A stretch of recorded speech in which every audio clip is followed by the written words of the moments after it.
এয়া হাইৱে কাষৰ এখন ধাবাত সোমালোঁ, বাঁহৰ ধাবাখন।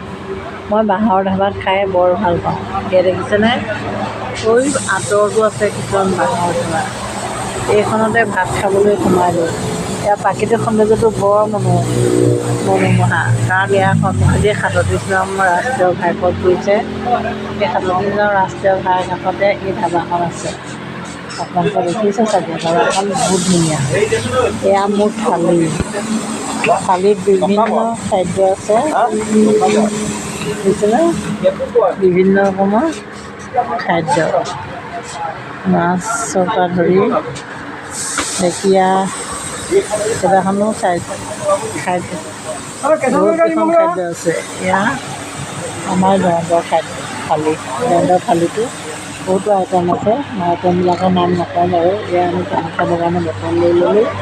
এনেদৰে আমি আৰু এতিয়া আজি দুপৰীয়া সাঁজ খাইছোঁ। এখন যদুমণি ধাবা বুলি কয়।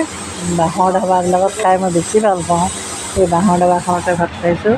আৰু ইয়াৰ সন্মুখেদি ৩৭ নম্বৰ ৰাষ্ট্ৰীয় ঘাইপথ গৈ আছে। ভাল লাগিছে আজি এই ধাবাখনত খাবলৈ আহি। এতিয়া আৰু ভাত খাবলৈ মানে মই খাওঁ আৰু এতিয়া দেই। আপোনালোকে খালেনে বাৰু? খাই কৰি লওক। এয়া আমি এইটো পাপৰ হয়, ভাত মাছ, এইটো ফ্ৰাই মাছ হয়, হয়নে? নিমখ সকলোবিলাক দিছে খাবলৈ। এয়া আমি খাবলৈ লোৱা থালি।